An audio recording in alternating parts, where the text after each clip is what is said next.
All right, it's been a long time coming, but we're making good headway on this campaign. I think we're approaching the end here. Just as a little housekeeping note, my original plan is for next week to be our final session. But in the event we run a bit long, we might do an extra session the week after that on a Tuesday instead of on the normal Wednesday. So look forward to that, maybe, if it happens. We don't know yet. TFF is coming up. It sure is. And Horrorbuns is going to TF into not being home. And then as soon as he gets back, we leave. Yep. Yeah. Pop me at TFF if you want to get your ass kicked.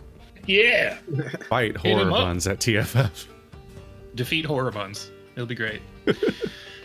All right. So, y'all ready to get this train rolling? Boy, howdy, am I. No, but yes. Speaking of trains and the boy howdy in particular, Don't remind me. I think it's time that we return to this train of thought that we're on. Thanks to the jury rigging repairs, courtesy of Conrad, the boy howdy is back up and running. He's got his black eye healed. He got a little smooch on the cheek, and he's feeling all better. He's bouncing up and down on the trail again. And now that he's back on the tracks, you hear that familiar... That didn't come across at all. No, not at all. Yeah. But don't worry about it. It's an eldritch sound that no mortal ears were meant to hear. As he bellows it out, going down the train tracks. And he's now piloted through the other side by our favorite little conductor. Up at the front in the engine room. We got Gurgle. And he has a very full belly. He has a very full belly. He's full of toes and he can do anything. He looks so happy. No character will ever look this happy in this channel again. Oh, God. I don't like that he's happy. I dislike that he's happy. His happiness takes away from your own. All right. So while Gurgle is piloting us through the other side, taking us on a long, winding course through the various domains therein, the rest of y'all actually have some time to rest for once. How are we going to take advantage of this brief respite? Yeah, we're continuing right off where we left off last time, where Beck just gave his monologue. Yeah, I think so. Then Argo is storming the fuck out of that room. Ooh, get him out of there. He's pissed. I think Beck just looks at him and goes, I don't know which way he went because I don't know the shape of the train. You got some passenger cars on either end. I figured backwards instead of towards the thing, but I wasn't sure if it was just the corpse car. He's gonna go down train. Beck kind of looks and goes, anyone else got a problem with what I just said? The Ren will music. probably just, like, get up. Not really, but just, I'd like to leave this car. Mm. I'm gonna make sure he doesn't get into any trouble. All right, well, if anyone needs me, I'll be on the viewing platform up front. And I think Beck gets up and just sort of, takes his cloak off. He's not wearing really like a shirt underneath his poncho. He has his like abdomen bandaged up. And he takes his hat off and he sets it down on the table, kind of right in front of his chair, and he kind of just walks towards the conductor's cabin. And I think the rest of you, if you're watching him, you just see him like exit off to the right to kind of step outside onto the like right hand railing like platform where he just kind of leans against the rail and lights a cigar and just smokes, looking out over the waste. I think Lynn is going to follow after Argo because we didn't really examine the train the way that everyone else did, so we came in from the other side, if I recall. Yeah, it's good to get a good lay of the land in here. All right, so it sounds like Argo and Lynn are heading towards the back. Beck is heading towards the front. What about the rest of y'all? Definitely want to get out of this dining car, but not following after anyone in particular, just finding a quiet place to hole up and clean weapons and be ready. I'm going to follow. Conrad's going to follow Beck. Okay. I'm gonna follow Chance. All right. So we've got the three little pairs here. I love to see that. So first, let's Why'd you zoom say our... it like that? I think that's on the bingo sheet. The Yeah. splits up. It sure is. So let's first... Oh, shoot. Someone post the bingo sheet in the put YouTube that in the chat. Have everyone play along. This So is like the let's- romancing like route split. Right Oh here. yeah, which way do we go first, chat? All right, I'm not asking chat for that because screw that. We're gonna go backwards first. We're gonna go follow Argo and Lynn, see what's happening with them. So let's head to the passenger car. If bingo's to be believed, more trauma for Argo ahead. So Oh, we roll good back go. to Yeah, I love that. a bumpy little passenger car where Argo has come for some space, for some air, to get away from everything that's going on, running away like he usually does. Damn, Only for I'm Lynn to getting catch up with him. catching strays from the narration. When the narrator has it out for you. Damn. Argo's lounging sulkily on bench.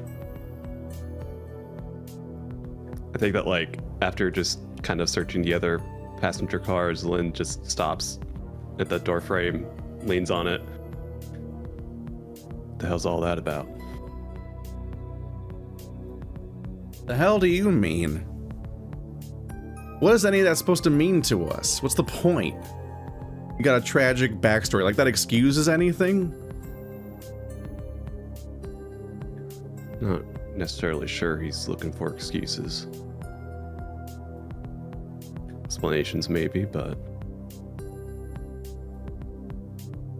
There's no explaining the trail of blood he cut across town.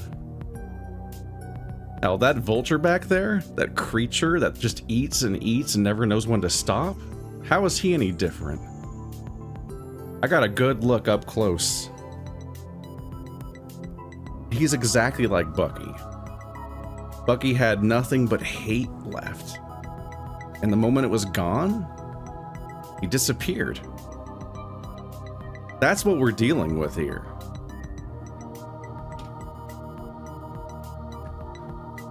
the way I see it, what we're dealing with is our only way back up to the surface. That's not his goal. We're convenient at best. You think about that. What's the other plan?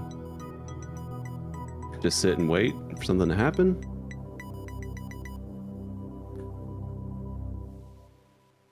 I don't know. I don't fucking know. I don't. We're adults. We can figure something out. This can't be our only answer.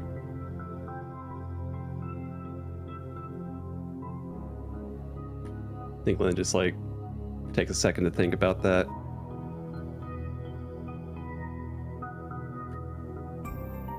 It's the answer we've got right now.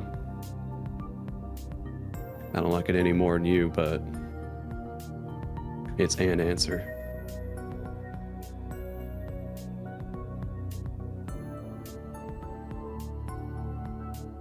Lynn, I need you to look at me.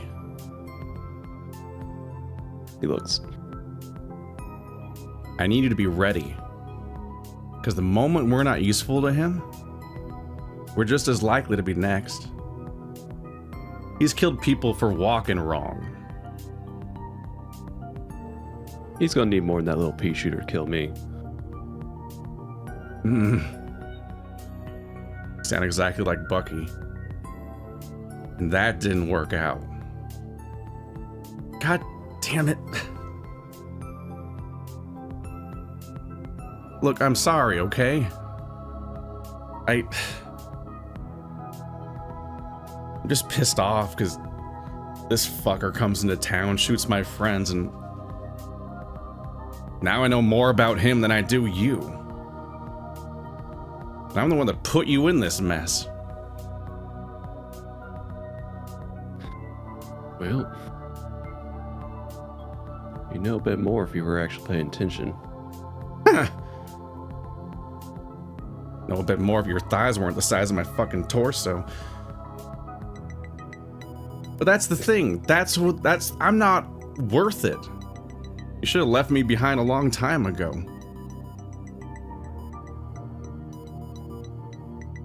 Well, here's the thing. Had you been paying attention, you know that for most of my life, it just felt like the universe was telling me that I needed to be alone, away from people, that I deserved to be alone. The one night I decide to share my company, as it were, I find myself stuck.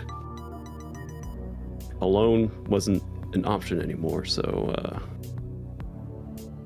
I don't really take much stock in what the universe has to tell me at this point. Argo's gonna grab his hand. God damn it, Lynn, you are not alone. Don't you get it? The only thing motivating me is trying to get you the fuck back out of here. Doing the exact same thing. The way I see it, this is the best path forward. So you don't gotta trust him, but just ask you to trust in me a bit. That's what it comes to, huh? We're both just trying to undo that night. Each other's biggest mistakes.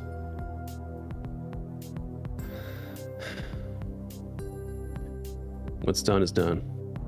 I'll hold no grudges, but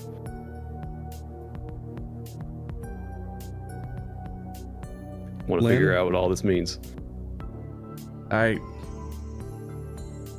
If you'll tell it again, I'll listen. I think he sighs and just like heavily flops onto the other side of the passenger car. Not gonna be any quizzes or anything, but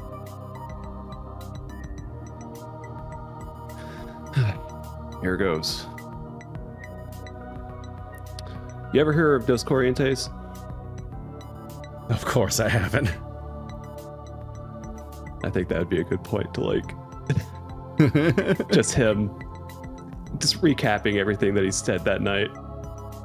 And as you do that, the train starts to drift into despair.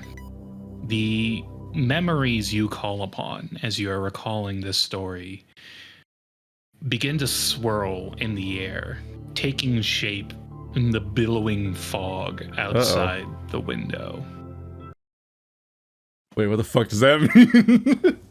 Do we notice this? Wait. I think you do, because as you get to a certain part of your story, you see those events, or at least the way you remember them, played back before your very eyes. I don't want to interrupt the really great presentation, but does anyone outside see this, or is it just for them? This is just these two.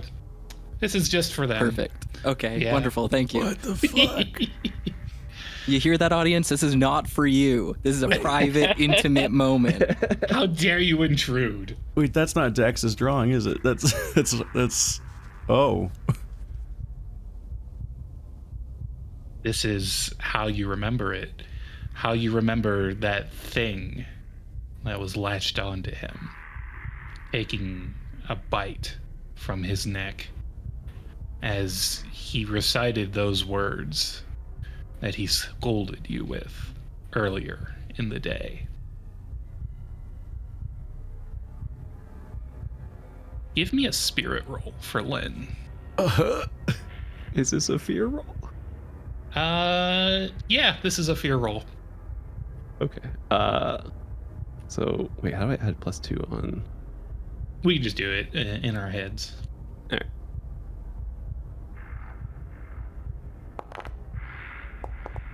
Not that you needed it. That's a great roll. You remember this scene. You remember this moment from your youth, from the orphanage, from when you ran away. But that was a long time ago. You're stronger now, tougher. You can handle anything. This doesn't scare you anymore. But it might scare the shit out of Argo. I don't know about that. Am I rolling spirit now? You're not rolling yet, but how do you feel seeing this? The fuck is that? Well, I was Is never this really normal sure for if- Texas? Sorry. Yeah, actually. I was never sure if what I saw that night was real or not, but we're on a train powered by thought. I'm starting to think that maybe it was real.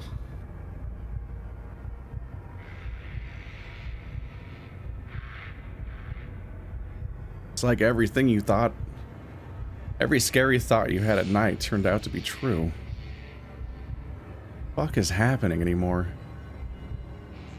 And as that thought takes hold of you, Argo, you can't help but think back to moments of despair from your own life. Those invasive thoughts bubbling up.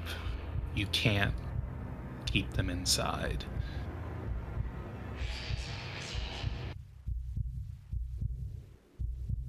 What is gonna happen? Trigger warning, stream. We have some sensitive material in today's visuals. Oh no. As you turn, you see him.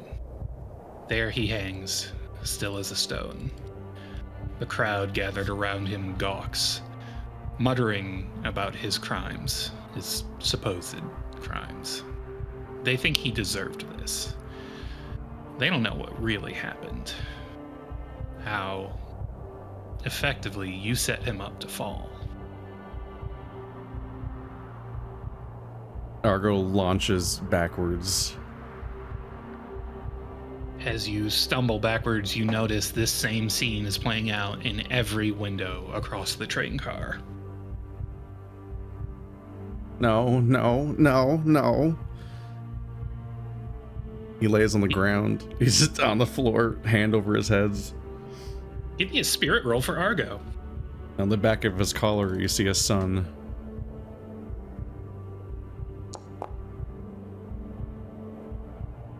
All right. As much as this hurts to look at, as much as you want to run away from it, like you always have, like you always do, you think, after what you discussed with Lynn, you might have something here that's worth sticking around for, at least for the time being. Something that might keep you from running away.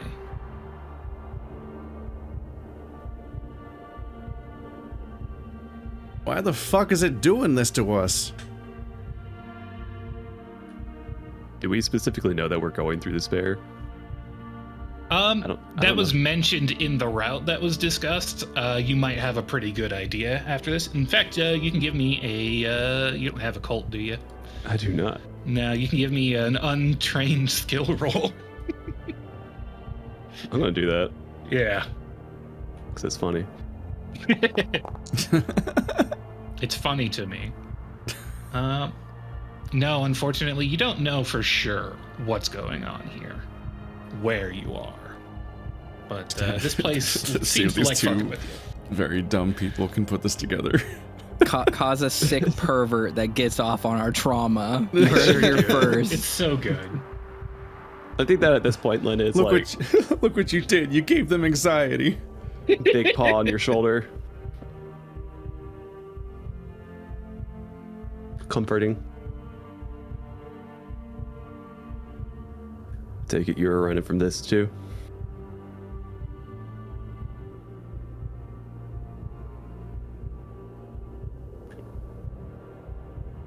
Guess we got that in common.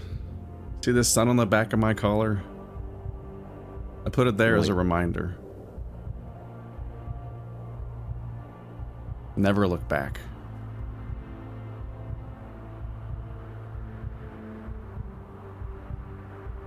I thought that would work. I thought that I could just keep going, pick a new name, start over, never think about it again. But then I just did it again. And here we are. Here we fucking are.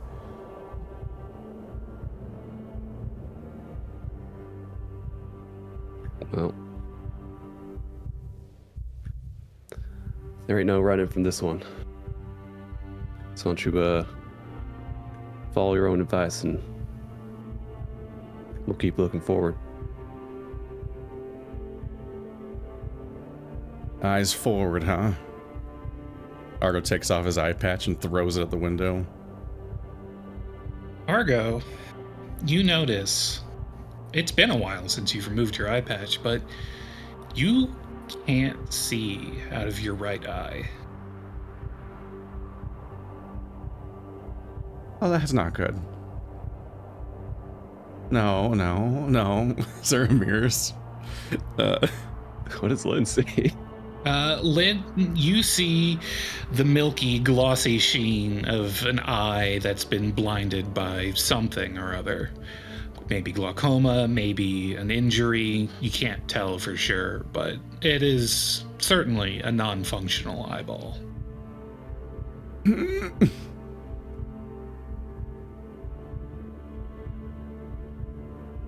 Lynn, what's wrong? What's happening? Why? It's I kind of can't like see anything.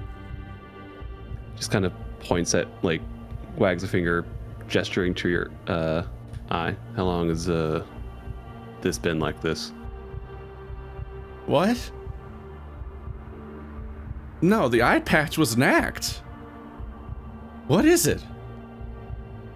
It's not an act, from as far as I can tell. What the fuck does that mean?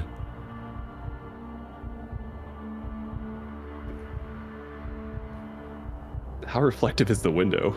I don't. It's not super reflective, unfortunately, but as you guys are discussing this, talking about looking forward as best you can with only one eye, the fog disperses and you manage to see the landscape of the other side once more.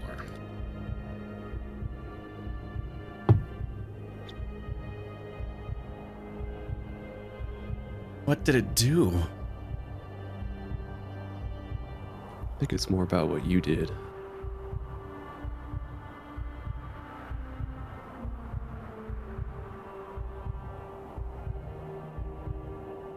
And on that note, I think we're going to check in on another car. Further up in the Boy Howdy, as he goes on his merry way, we see Nicodemus and Chance relaxing together in one of the other passenger cars. How's that going? It's nice to relax on something that isn't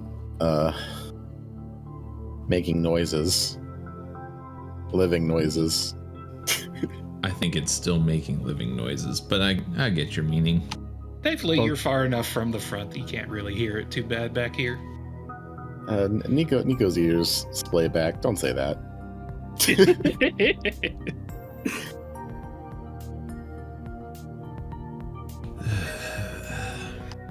Nothing here. Nothing here makes sense. Sure doesn't, but you seem to be getting stuff out of it. Me too. And yeah, it's working out, I guess.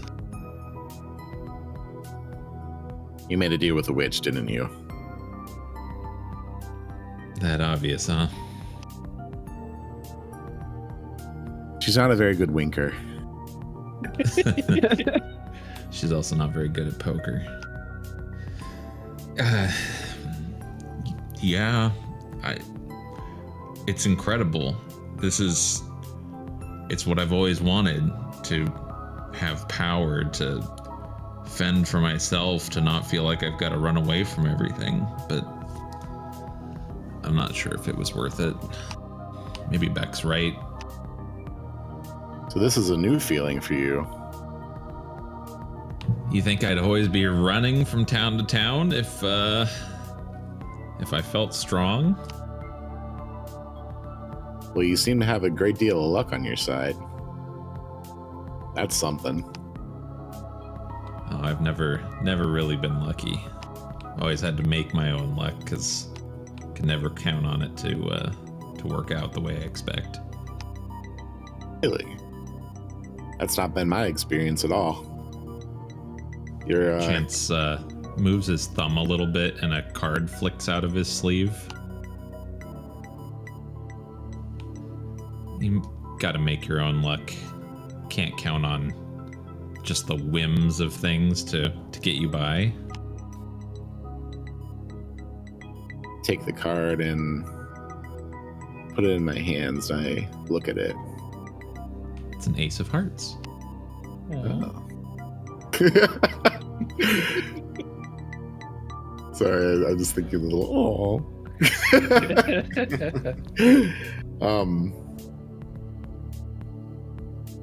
So here's my question for you. Do you think luck is real or not? That's a good question. I think luck must be real. My luck's always been shit. That's why I've always got to figure out a way to work around it. But ever since Madraska, it feels like everything's changed. And I don't know if that means that luck is tangible and manipulatable, but I feel invincible, and it something's wrong with it. Well, you made a deal to do what you did. I didn't do anything, and I've been able to do things I never otherwise could. I don't know what that means. There's a whole lot of unknowns about this place. You've been doing things you never could? Like what? You think I used to be able to put my hands on somebody and sew them up? That's new. I thought you were just really deft with a needle. Har har.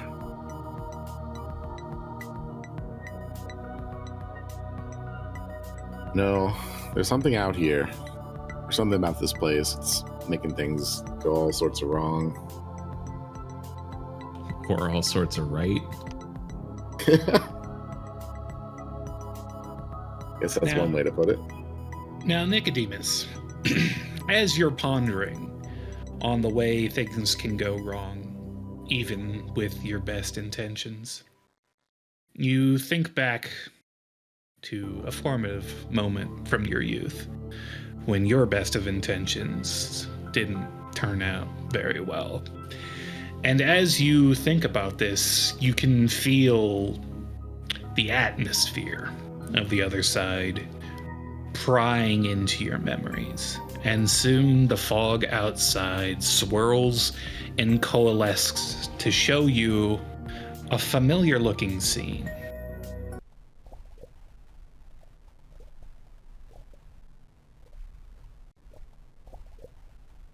It's an aquarium. You're always fascinated with the keepings of an aquarium. For a field of water betrays the spirit that is in the air. It is continually evolving new life and motion from above.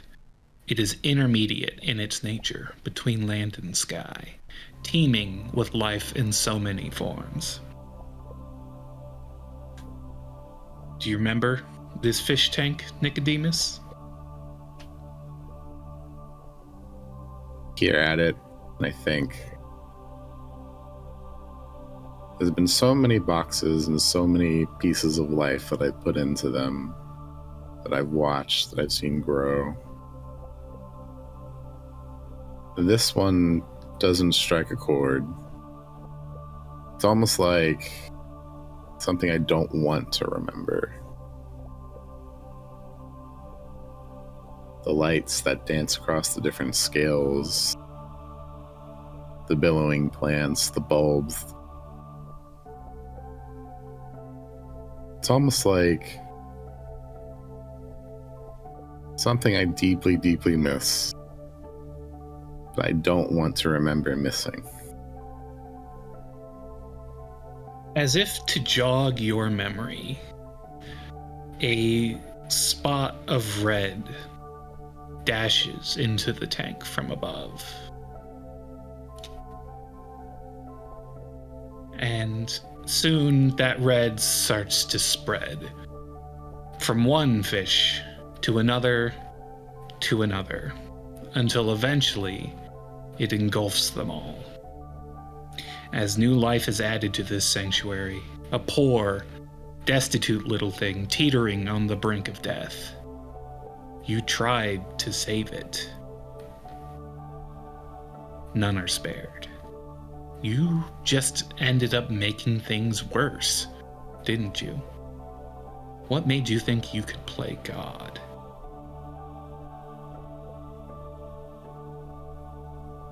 Killed them all.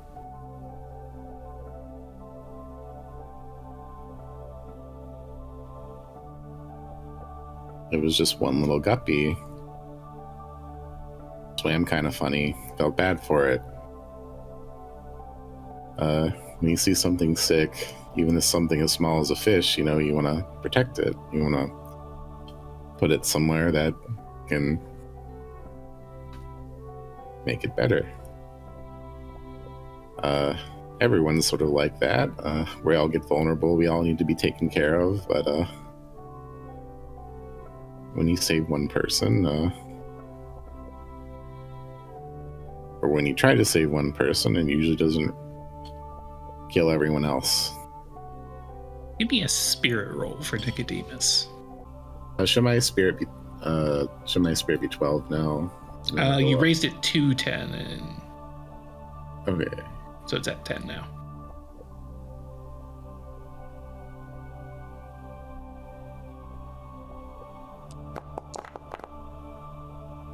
All right, that's a success. You managed to avoid sinking into despair. You know that you tried your best, and you learned from this mistake. You learned how to take better care of things, to prevent your good intentions from being twisted into poor outcomes for those you intend to help. This is definitely a part of your past, but it does not define you. It is something you can move on from. I asked Chance if he can see the fishes. Can I see the fishes? You can see the fishes. You watch them all die. I can see them. I don't know what I'm looking at. Well, if you remember, Beck said that we'd be riding through the realm of despair. This is one of my worst memories. And What as you happened mentioned to him? that... Oh, go ahead. Like I said before, I found a really, really nice guppy. It was sick. I brought it into the tank to try and give it a better life. It was infected with worms. They spread to every single other fish. I tried my best to save them in time, but it was too late. The disease spread to every single one. The whole tank died. I have not owned an aquarium since. but you have a thriving colony in a different form. Air is a little bit more forgiving than water. So I kept to the bees. Let's hope air continues to be more forgiving where we're at. Don't give it any ideas. This particularly unforgiving air takes shape once more as Chance muses on moments from his past that might lead to despair, that might be born from despair. And you feel the other side pulling at your memory, showing both of you a view of a very different scene.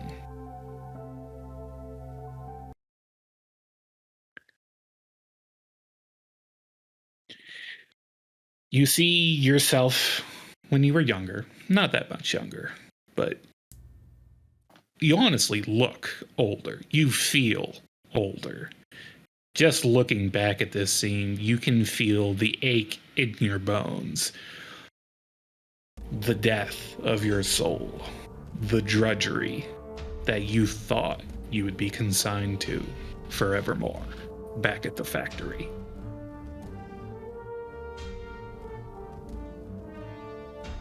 I never thought I'd feel this again. Thought I left this all behind.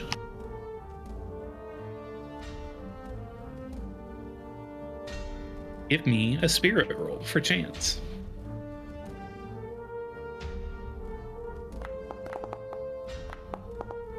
Ooh, boy. Boy, howdy, that's a good roll. You never thought you would feel this way again. And for the most part, you haven't since then. Thinking back, you have grown beyond this stage of your life. Whether your fortunes are fickle or full, they are yours. You are making your own way in life, and you can take a certain amount of pride in that. You've escaped from this life and are making your own. If I counted on luck, never would have made it out of there. So maybe luck doesn't exist. And to give you a little laugh and to say, if you counted on luck, you'd still have that hair. It's much better now. Many things are much better now. As those two reminisce and move on from their past, we next move to the front of the train. Not in one of the passenger cars, but instead out on the viewing platform, where Beck and Conrad have taken position. Let's move us up there. No Greeble trauma. Greeble is incapable of trauma. He has lived a beautiful life. Yeah, he's living his best life right now, playing conductor on a train. He gets to go You got toes? Yeah. Like the tendrils of despair are like trying to reach for him, but they're just like, he's just like matrix dodging them without even like thinking about it. Yeah, he bends over, ooh, a penny, and just misses them completely. I think so as mentioned, like Beck is out here and he's not wearing his poncho, he's not wearing his hat, his gloves are off, he left those at the table too, and just like last time at Madaska's, this monster that he is slowly fading into the image of a relatively regular man, right? He's got a strong back. His posture is very good, generally, very upright. He has musculature, but he's still very lithe and almost underfed. A little bit wiry. And he's old. I mean, there's a lot of gray peppered in his fur. He's in his mid-40s at the least. And he's been living a rough life, and his left side is burned. You see scars and burn marks down his arms and on his face. And on the right side too, though, you see these big star-shaped scars, these places on his arms and on his ribs where a long time ago bone broke through skin as he was covered in the collapsing rubble of a burning church. He is tired. And as Conrad walks out onto, the edge of this train, onto this little platform that the conductor would stand on in order to access the head cabin, he's just leaning over against the railing, smoking a cigar quietly. And he looks back at Conrad and just offers it to him. Indirect kiss? Thank you. You know why I didn't shoot you dead on the ground back in town? No, not really. Why was that? You didn't beg for mercy. You offered a solution. That's something I'm not used to. When the cards are down, most people are scared. I was scared once. But you looked me in the eye, and you had fight in you. I saw that. What made you that way, Conrad?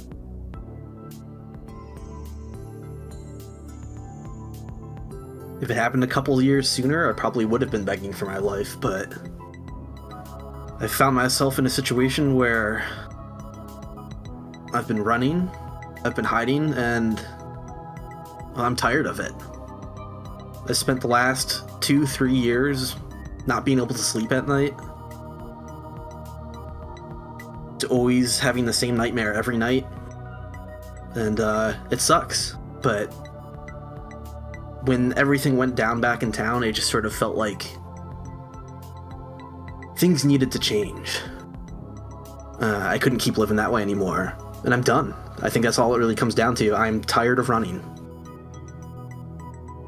I think he takes the cigar back from Conrad and inhales really deeply, and then kind of lets it out, the smoke pooling in front of him, whisked away by the movement of the train. And he says, "There's something deep inside you. I can smell it. Not like I have. You're not tainted. Not yet. I think you're on a precipice, Conrad. You're the stuff heroes and villains are made of. I was there a long time ago. Don't make the same mistakes I made, you hear me? I'm gonna be honest with you. I think you're gonna be the death of me. And when that time comes, don't hesitate for even a second. 'Cause I won't stop until I'm dead. You hear me? Can I trust you to do that?" And he looks at Conrad directly in the eyes. You can trust that I will do anything. Anything for my freedom. But plan A is to help you settle my debt. Good fucking answer. I think Beck just turns away. No matter how dissatisfying that is for Conrad, he just sits there with it. It's clear from his facial expression, contorting into kind of a warped disgust, even. The edges of his mouth quivering, fangs showing at points. He's thinking through something, but he doesn't quite know where to land on it. And as you continue to smoke, you notice the billowing pattern of that smoke cloud starts to take shape as the train drifts through despair. You see more smoke than should be coming out of there. You see shapes forming in the smoke, familiar ones.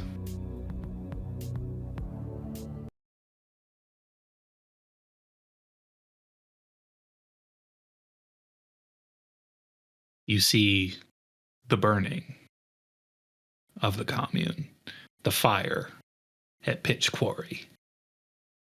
And Conrad, you see this too. I think Beck lets out a big sigh.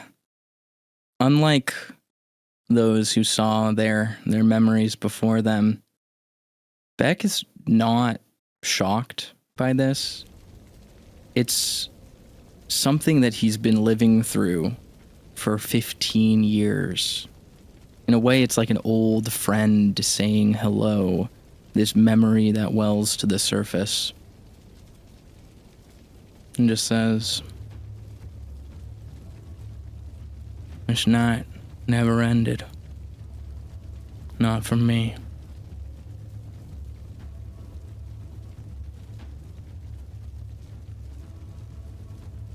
You got questions? Ask them. I got nothing left to hide.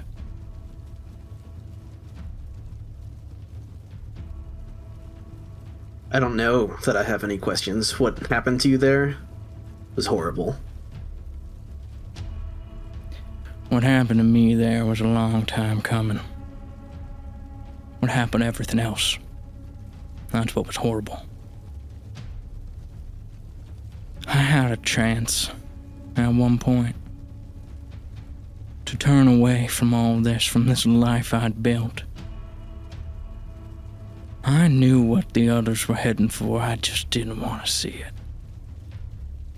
When Damascus and Billy showed up, when the con got too real, I kept my mouth shut, but I knew it would get bigger. Llewellyn, he did not deserve that. Dorcas and Edith and none of the others even knew. None of them even saw it coming. Llewellyn was a baker, Conrad. He was so weak. Couldn't defend himself. It's too pathetic to say no to people. When the mine workers, they showed up, they'd take all the bread. It wouldn't be enough for everyone else, but he couldn't say no. He just wanted them to eat.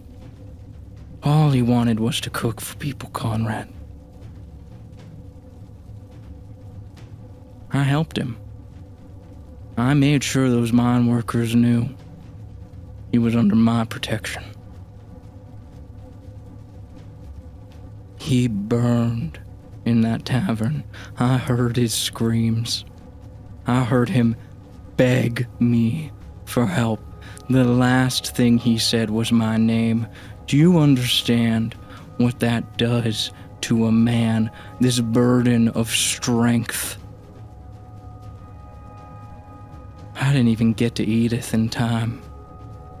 I found her in the rubble.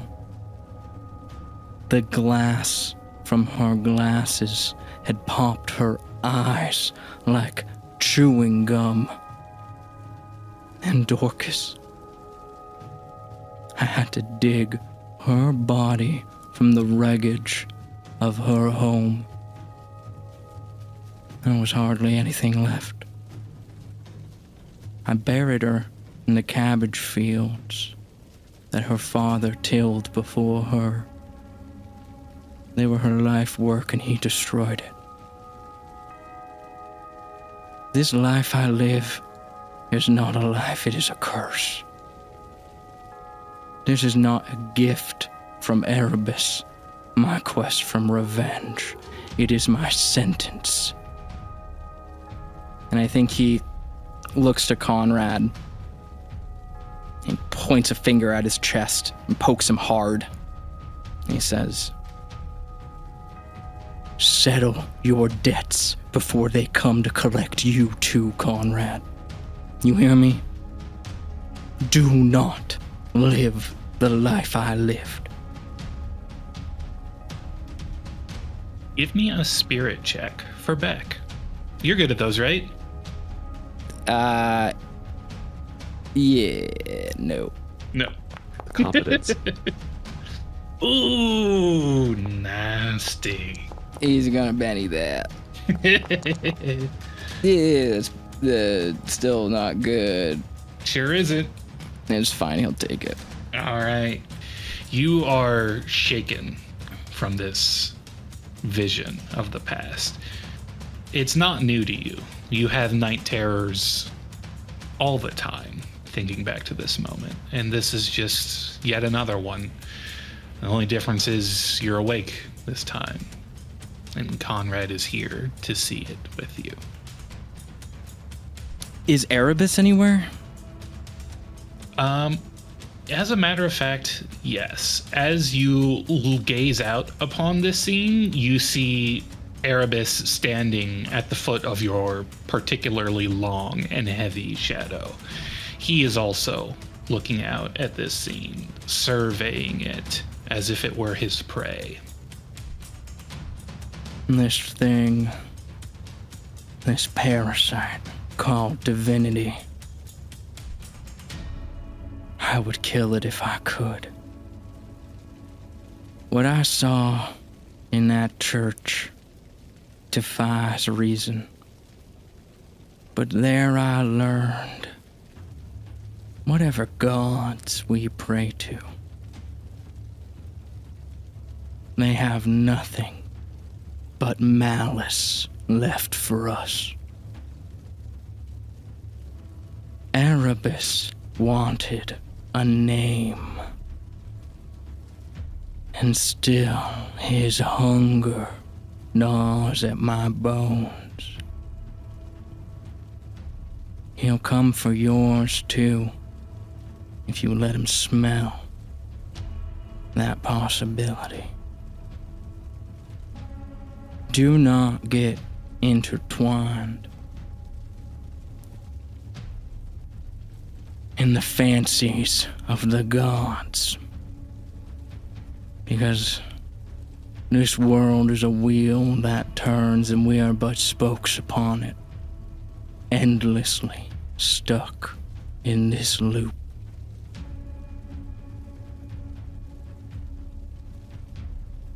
And I think with that, Beck just smokes his cigar and looks out over the wreckage.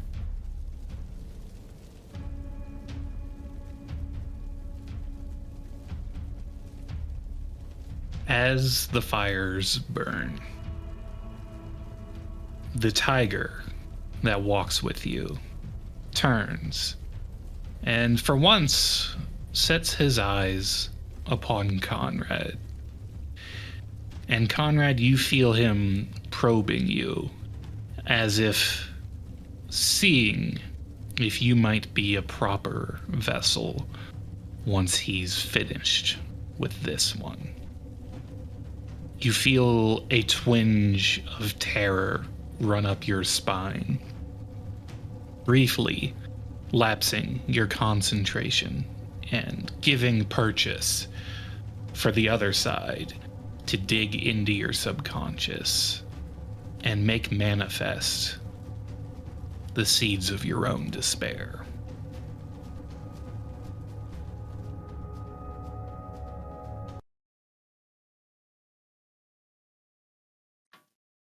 The sharp, metallic scent of blood fills the air. The glossy look in his eyes, that broken tusk, the shovel at his side. He was your first, wasn't he? Not something so ephemeral as a lover, no. Your first kill. How did it make you feel? Should I roll to see how calmly I do or don't react to this? Yeah, give me a spirit roll. Can I interject and ask if Beck is able to tell how Conrad feels from this, or if I have to roll notice to understand that? Notice if Conrad wants to mask his reaction. That's up to Conrad. I take it that's not a great roll. That's not a great roll. That's fine. I'm not going to spend a penny. Alrighty. Yeah, he's not looking great. And I don't think he's trying to hide it. You fucking son of a bitch. I don't regret it.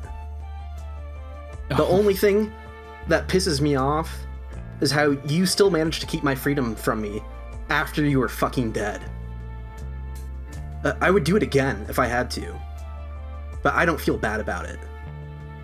Fuck you. You're a killer, Conrad. Good He got for greedy. you. He got too fucking greedy. He was asking for too much. He was blackmailing me, the stupid idiot.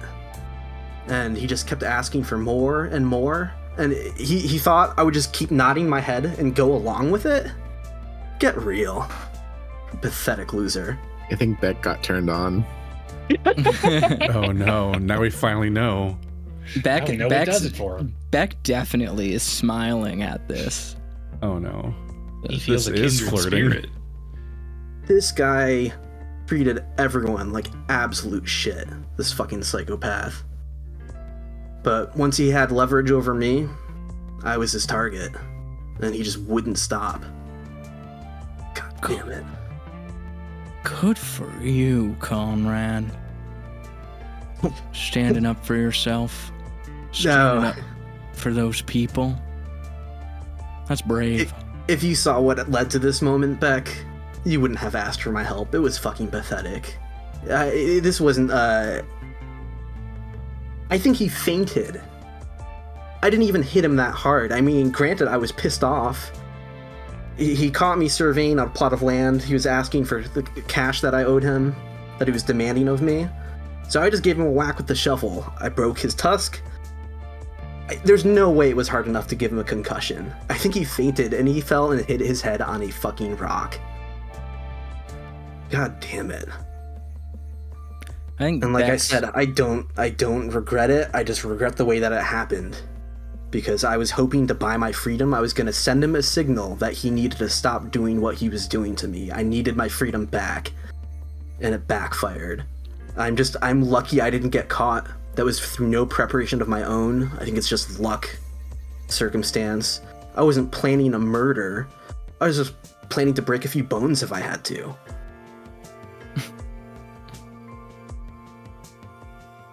You're making excuses, Conrad. I think Beck, he does that thing that people do where they like run their tongue across the front of their teeth underneath their lips. He's really thinking about something. Oh. He snickers. Conrad, let me tell you a story. We needed money bad, all right? The commune, Pitch Quarry. We couldn't make ends meet. Lhasa and I, right? Everyone had their take. Everyone had to pay into the coffers. That's a system. That's what I used to call it, kettle. So, Lhasa said, go into town. Go into Little Blueberry, little place close by.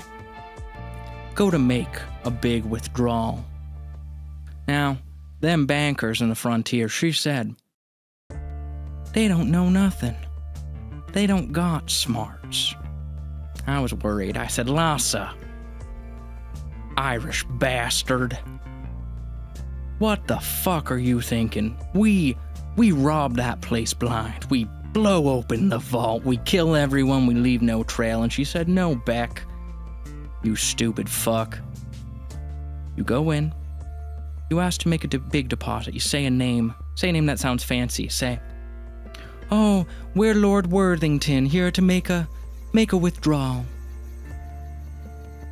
And let me tell you, Conrad, I almost fucked that up bad. I went in there, my hand was on my gun the whole time. She was cool as ice. She said she was here to make a withdrawal. That we had finances to account for. They didn't even check our IDs, Conrad. Sometimes serendipity happens. Luck is real. And it can guide your hand. It don't matter what you plan for, Conrad. Doesn't matter the reason why you wanted to do this. Doesn't matter what pushed you. What matters is that you did it. Your actions speak louder than whatever stupid words your smart little brain comes up with.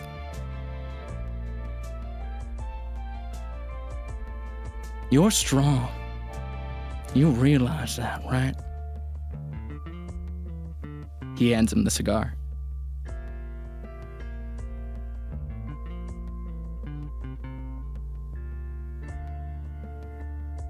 I take a puff of the cigar and just kind of try to collect myself and take a deep breath because I'm still shaking a little bit. I'm just pissed off thinking about this guy.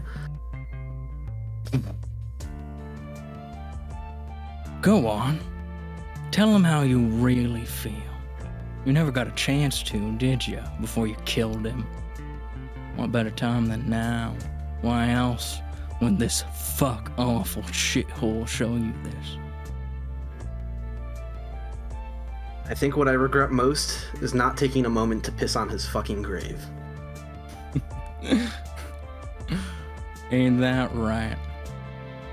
Fuck this piece of shit. He sucked. He really sucked. I think this is where Conrad notices that Beck is fully unzipped and is just pissing off the side of the train. Yeah! Fuck this asshole. Yeah. Hell yeah. Oh my god, not the group is. Yeah! The group piss scene. Everybody needs one. Yeah, Yes! sure, why not? Conrad takes a piss too. Fuck it. Hell Can yeah! I get your bingo card? Yes! Conrad. It is upon The us. piss jump scare scene. Billy was a worthless piece of shit. And the truth be told, if I hadn't done it, he was, someone else was gonna do it. Everyone hated the guy. He was a real piece of shit. Good fucking riddance. Getting rid of scum like this. It's not right. Not right that this kind of shit flies in this world. And he rubs his nose and he goes, name was Billy, huh? That's 2 Billies you killed. Conrad kind of Coincidence. just chuckles at that without even realizing, like, huh. Weird. Coincidence in this place. That ain't ever random, you know that. Fate brought you here. Don't ever doubt yourself, Conrad. You got what it takes. I think with that, Beck turns around, zips up his fly, goes inside. Hell yeah. Can't Conrad, believe- you feel something. Yeah, how am I doing now? I mean, I could tell you, but I feel like, I've rolled a certain way, and Got his am I able to legs come in the down from wind. this, or like what's... You're not steaming mad anymore, but Does Conrad gain a level from this experience? you know what? No. He doesn't, unfortunately. Damn, gotta Pass shoot us. your shot. Pass a spirit check to get rid of your erection. No. Challenge level impossible. I can't believe But- the Beck pissing fan art's canon now. Yeah! Just endeavoring to make did a it. better About that. canon. So let's head back inside for that This thing. setting started out as being Echo inspired. That means something bad's gonna happen now. Oh yeah, you can't piss and expect can't- not to get jumped. You're not, Oh, you're not no. allowed to pee in the setting. Duck off piss. Sorry, I interrupted your transition. So, with that in mind, Conrad, you do feel that rattling around in your head, and you don't think it's going to leave anytime soon. But with Beck's advice, you're at least not feeling as steamed about it. You are pondering it, though. That was your first kill, but look at you now. You got nearly half a dozen under your belt. It's been getting easier. What kind of person is that making you? Who are you becoming? And those thoughts are gonna keep you up at night. This night, at least. Everyone else, except for Beck and Conrad, get the full benefits of resting aboard the Boy Howdy. What the fuck? Remove any fatigue you have, and you regain all your power points. I just took the best leak of my life, and you're saying that I'm not allowed to remove a fatigue? Fuck you! Gotta make your spirit roll, man. They both failed her. You both failed your spirit rolls. You do not get that benefit. Use so a Benny pissed. for a better piss scene. More piss. Fuck, This I solves all your desperately problems. goddamn need this. You sure do. This has been an endurance run for Beck. He's just getting weaker and weaker every Is week. it too late to fucking Benny? God damn it. You know what? I'll let you do a posthumous Benny using your piss seed. I'll use Posthumous? Yeah. I'll do my one. Stewards. I can't Alright, believe give me that that Beck and spirit Conrad failed their fear checks and pissed themselves. Fuck! God damn it! Toaster rolls like shit. It's just the end of the fucking story. God damn it. Someone's got bingo by now. You got another Benny if you want to go all the way. I need one. I'm not gonna use all three on this fucking roll. God damn it. Excellent. And let's see. Conrad, you're actually going to take a level of fatigue. Oh no. Because you are up all So night mad. thinking about this. That's it. It feels right. I'm not Just gonna. thinking I'm not gonna spend a Just Benny. thinking about it. Toaster, Just- chat makes an excellent point. You could sneak on the bee horse. I mean, Just I'm sit not. on it. Just I mean, where the fuck is it? Is it just like? Well, It's in one of. I think it's curled still in in the the passenger dining car. car. I like to- It's I like- curled I like up to in im- some dining car, like a little puppy. Beck I like gives to it a pat imagine- as it walks by. No, I like to imagine it's just roaming the halls like a Dark Souls boss, like Yeah. checking on you as you sleep A randomly. gigantic fucking unfurled ribbon of fucking horse that licks you in your sleep. Ugh. Yeah. Every now and then the boss music walks into your car and you're like, God damn it, I'm trying to sleep. Fuck. You just go through the dining car, and Petticoat is up on the table, standing there. There's a lot of oats. watching.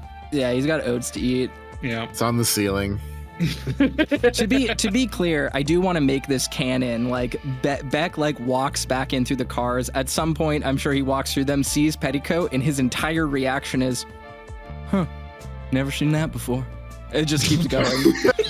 Like that's his whole. That's the entirety of how far it pushes his barometer. He's that fucking tired. He's that just exhausted from the horrible existence he's lived. It's just, huh. Bee horse, okay, whatever. And just keeps walking. Sure. Bee horse. Okay. So, after a rather eventful night, most of you managed to get some shut-eye in. And then you feel a rumble as the train sets down on solid land. And you hear gurgles, excited, choo-choo, from the head of the train, announcing that you have arrived at your destination. Time to disembark, y'all.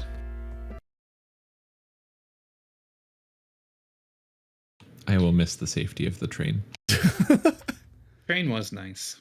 I think, Beck emerges from whatever cabin he was wrapped up in.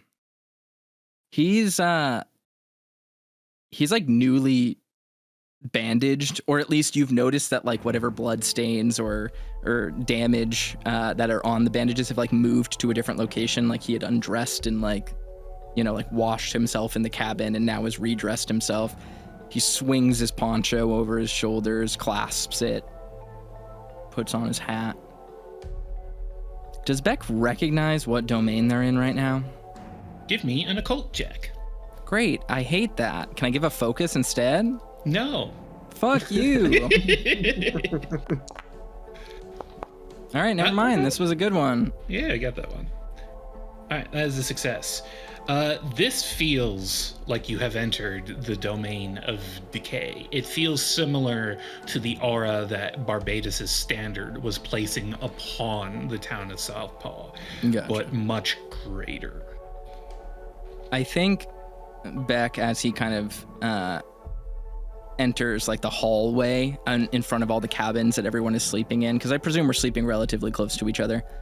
Probably. He says, he kind of speaks very loudly, and he says, we're in the Pretender's domain.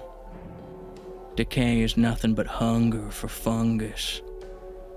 Let's get out of this fucking train. And he just walks. All right. Kind of like Let's see. yawn and stretch. And I'm like, wasn't it fear next? We must have passed through it while you were sleeping, White Wolf. I'm afraid we must have skipped fear. Well, as we head on outside, let's get a good look at the lay of the land.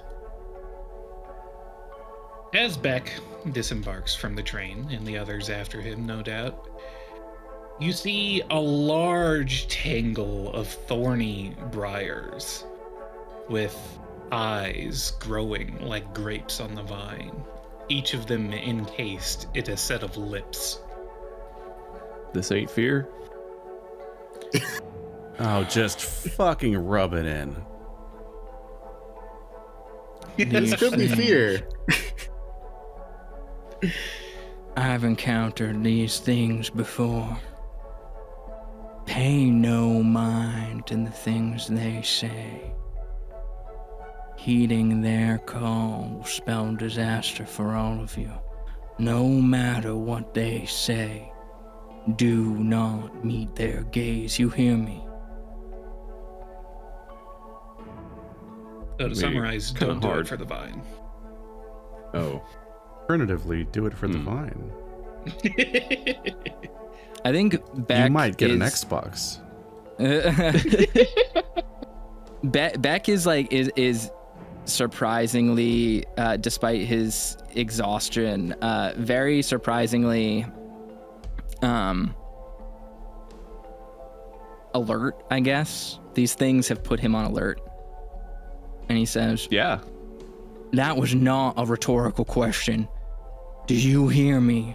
Do not heed the questions of the vines. Do I have to explain myself? Yes. Wait. He fucking rolls his eyes and spits on the ground. Oh, little guy. Not much of an explanation, but okay. These things are from the ruins of Eden Cantor, domain of desire. Oh, They no. barter wishes. Do not let them grant those wishes. They will twist you inside and out. Oh no, Right. Greeble's totally gonna heed the vines. So your good conductor disembarks, and as Beck is explaining this, as if to demonstrate, he walks straight up to the vines, and you hear the vines begin to beckon to him, and they say, "Howdy, howdy, howdy, howdy," No. as if mimicking the call of Boy Howdy. And then Greeble just walks up to one of them, grips it in both hands, and pops it. He says, this is what you do if they talk to you. Little guys got the right idea. It's the first moment of lucidity I've seen out of this damn thing. And You he was, best follow he was heading up his the lead. train. Told you he knows things. He toes things. He does things. I give Gurgle like an affirming sort of pat on his back and like tussle his hair a little bit. Oh, Beck- I'm so use- excited. Can I use smite on Lynn? Just kidding. You can Beck fucking try. pulls the I fucking will. toes. Beck pulls the paw out of his fucking backpack and like cuts a toe off and like flicks it to him like, good job, champ. It just gives it to him. He dives after it, diving into the bramble. You can see that the vines are moving like tendrils, but because he just popped one of them, they are moving away from him. He has successfully intimidated his way through the prickly patch. So do we just follow him? Yeah, I'm going to. I have my hatchet. I'm gonna hack one of them too while I'm at it. You cut through them cleanly, and you see, you cut through them real good. Beck literally. Oh, that was actually not my roll. Should I roll?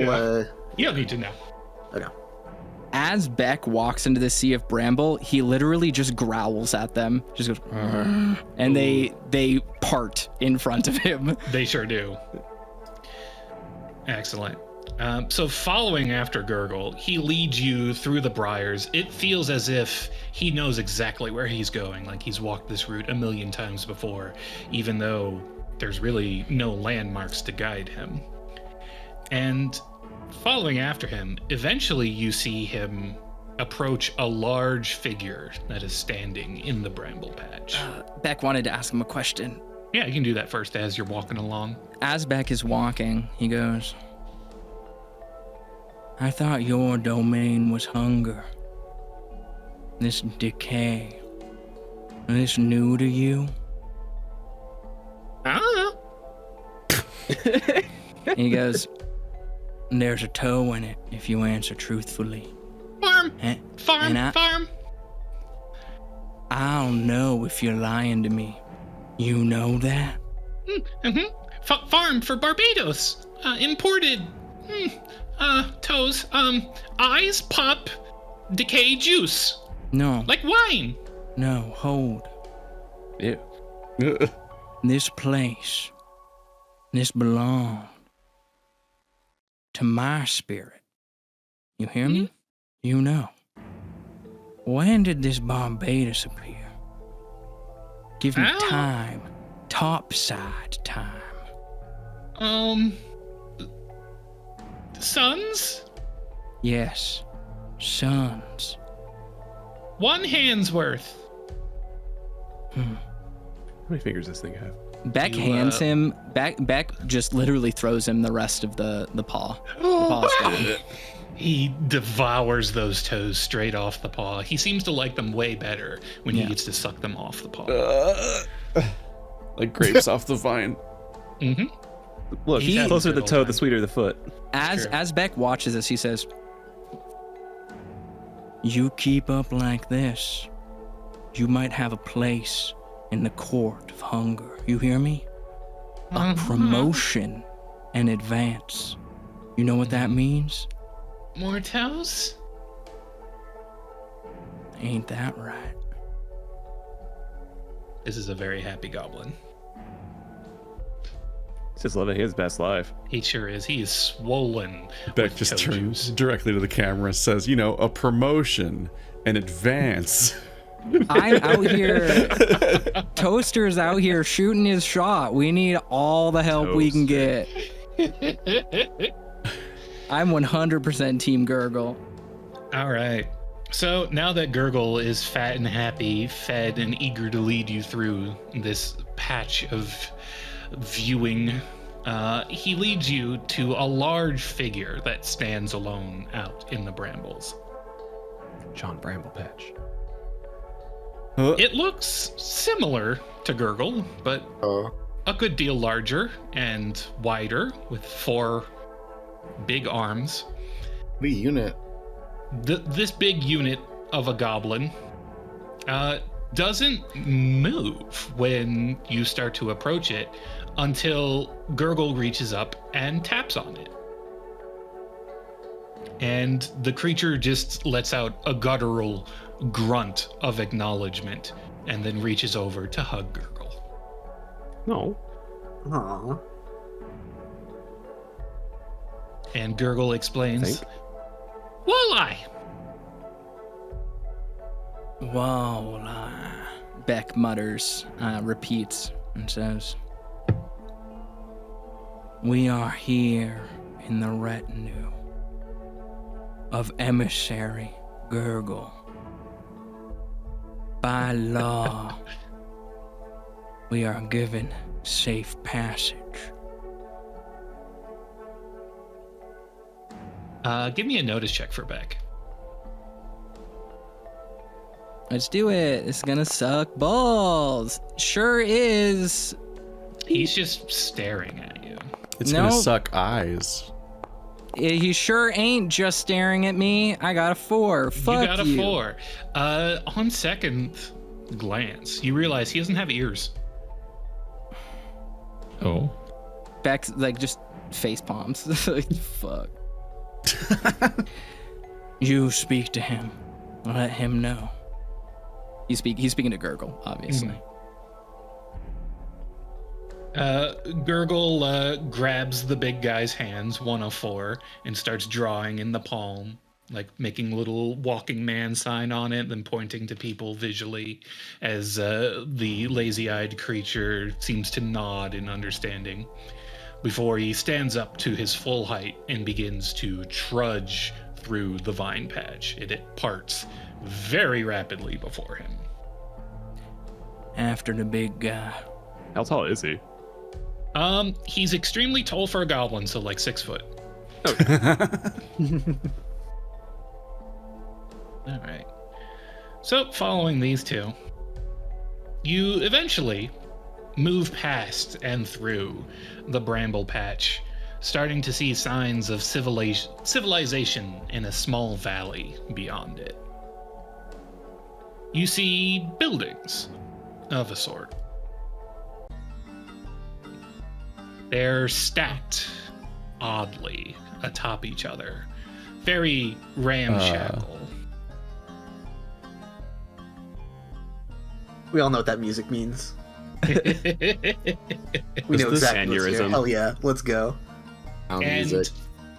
moving your way into this small village, you see dozens of goblins, no two alike. There's more of them. Their hideous, mangy little bodies contort and cavort in glee as they rush to greet the returning Gurgle.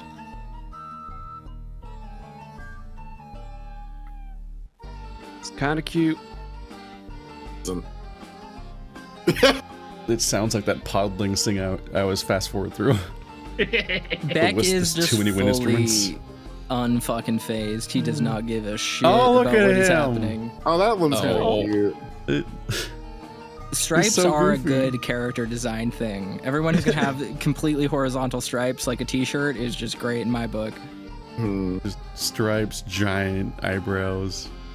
That one's like, that one's got like a pear-shaped body, so it might be like the sex icon. Are you Their saying this is the civilization. David Bowie of Goblin Town? The king of Goblin Town. Conrad just sort of anticipated that this was going to be a bit of a reunion, so he did his best to stay near Gurgle and like give him another pat on the back as the other ones were approaching, just hoping, praying they get the signal that like he's cool with us. They seem to pass that signal along, and soon you have several goblins sniffing around your area, looking at you curiously. Look out. This is paranoia, but is this... I mean, I'm not worried. I don't have toes, but the rest of you can figure out what you're doing. This is just paranoia, but is this an all-new fantasy town? Is it a certain specific familiar town, or is it a different underside pulled town? It looks unfamiliar to you, at the very least. Has Beck ever been here before this area was annexed by Decay? Give me an occult roll. That's not fair. I'm just like shoving these goblins away as they get close. Why isn't Taslin There's good at occult? Because I'm exhausted and I have That's night a terrors. Baby. That is a success. You have actually been to this town before, not for long because it's full of fucking goblins and they're gross. Yeah. But you do remember this place being a part of the domain of fear before last time you were here. If it is part of decay now, then that means there are machinations afoot. Gotcha. The territory has grown. Afoot? Indeed. I think Beck like doesn't whisper, but he just speaks to the rest of the group, like a kind of away from Gurgle, or like facing away from Gurgle. He goes, "This place used to be part of fear. These townsfolk were not this happy last time I saw them. Be wary." And would Beck know the like shops and places around here more that he of could them. barter for goods? You sure do. Yeah, Beck is gonna like wander into whatever equivalent of like a tavern or a general store or whatever is available to him here. Okay. I can't believe there was time to add the stoner goblin and the jock goblin. Can I let the pear goblin like ride my shoulder like a bird? He is very eager to climb anyone who will let him. I will let him climb my shoulder. Excellent. I'm shoving them away. You can just they tell don't Personal seem- space. Personal they- space. They're bad at taking hints. They just keep coming. Like maybe a shove will get them away for a couple minutes, but then they like forget and they try again. You could just tell he was so excited to draw these. This was the first thing that Aeria drew for this campaign was all the goblins. I want to always hold the pear-shaped one, kind of like Simba, to like show him he's now taller than all of the rest of the goblins to give him status. He's the fucking chosen thriving. one. Why are you touching and that thing? you notice as Gurgle is introducing the goblins and introducing you to the goblins, they're calling him Greeble, and he has to explain to each one in turn because they keep asking, "No more Greeble, new name Gurgle," and they seem very impressed by this. Wait, can I roll occult to Yes. know what that means? That's a great idea. Okay, This fucking screenshot. because I don't think this would be like I don't think this would be like society or anything, but I don't know. This group is so like, tag you and your Okay. crew. You have heard in many stories and legends surrounding the Fey folk and goblinoids, things of this nature, that naming something gives it power. It puts a bit of yourself into it. Hmm. Okay. Wow. So, because Conrad came up with the name, there's a bit of Conrad in him now? There it is. And Oh. Shit, he's about Gotta to be kill somebody. smart. Oh. Or that. In fact, Conrad, he's taking you by the hand and showing you off to all the other goblins. And he introduces you to Walleye and Buplug and Dingus and Darnum over here. Sorry. What was that? the third What one? was the middle? Arnop. Dingus? No. One before that. No. Oh, Buplug. Ah. What? Buplug. Bup. It's easy. Okay. Bup. Yeah, of course. Uh Of course. huh. Yeah. Yeah, Buplug. Say that 3 Okay, times that's why fast. he's pear-shaped. Okay. Oh Good for no. He's showing us Yeah, horrors. Conrad is very What are we doing enthusiastic here? to meet all of them. Yeah. Can we get out? Can we leave? Can we leave? Can we get out of here? I no longer feel like this is a safe space. So while they're having fun out there, does anyone want to go into what looks like the Goblin shop with Beck? Yeah, I'll go in. fall back. All right. He gave away our only currency. He check it out. he may have actually. So you head into the Goblin shop, and you see probably the smallest goblin that you've seen today. But he's also the most clothed. Huh? Oh my god. That is a nose. And he eyes Beck up and down, and he says, "You have toes?" I got plenty. This is real labyrinth energy. You have toes? Goblin has wares. Welcome to the House of the Mind Goblin. You recognize me? Hmm. I've been here before. He squints and then hops up on the counter that he's selling things from and peers at you.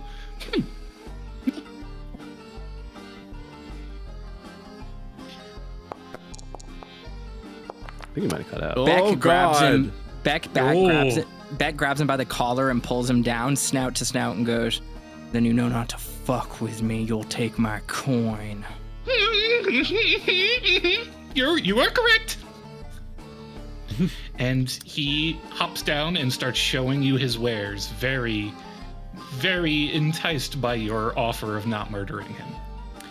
Beck looks back at everyone else and goes,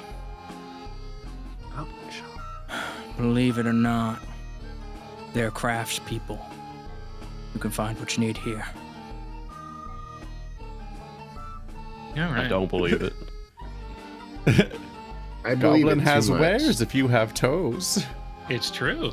And here we have the Okay. Goblin Shop. Oh my goodness. If Wow. you double click on the little Goblin Shop just above Argo there, you can see everything he has on offer. And those prices are listed in toes. Interface. This is One toes. You're too far One away to toes. interact with this pile. That's like how I draw toes. What does that mean? I don't know. Is everyone else able to click on the Goblin Shop? I see the too items far on the away. table. Yeah. I'll like- refresh. I see a whip. Oh yeah. If you click on I the see a little cool table on the stick. bottom left, it opens an interface. Yep. Oh, I was like looking at the little stuff. The boot of invulnerability. What? You only need the one. Just the one. Yeah, I get the too far away to interact with the pile. Yeah, same. Oh, it no, you might- could actually click on the thing on the table. Yeah, the game table, not the thing that loaded. Not the 3D Yeah, object. yeah. Oh. There's an error. So I think from Oh. Foundry's perspective, my token is too far away. Oh, Let's that's very see. funny because I'm on the left. Yeah, let me see if I can fix that. Whoops. That's yeah, interaction distance 1. Let's set that to 999. That's extremely funny. Update item pile. He's a snake Okay. oil salesman. Yeah, he's got a Perfect, fresh thank you. batch of He's snake oil, selling right? Just for snake you. oil. Oh, wait, now I can see. Cool. That's good shit, man. Can of beans. The bullshit whip. And saddle. oh god. me and who? Wait, how are you Uh, seeing the names for these things? If you have to double open the click store. on the shop, you can see all the names. Bottom left corner above me. Yeah, like I opened up the 3D view, but let's see. No, above me there's a No, store. on there the we go. table. Yeah, There we Yeah. go. It's the meme worm thing. Would you still love me? That's a very lucky worm right there. Could I use intimidation on the friendly rope? True enough Oh, brand. yo, okay. Look at the True Enough brand. Look at that. What is it? A This brand is like of? a A circle? There's sticky black stuff. There's like a sequel to Demon Souls or something. When he didn't use a branded creature while asking a question, the brand will form a one-word answer to that question, and if the target knows the answer, it can be summarized in one word. You can brand the answer on the person you're interrogating. That's upsetting. Mhm.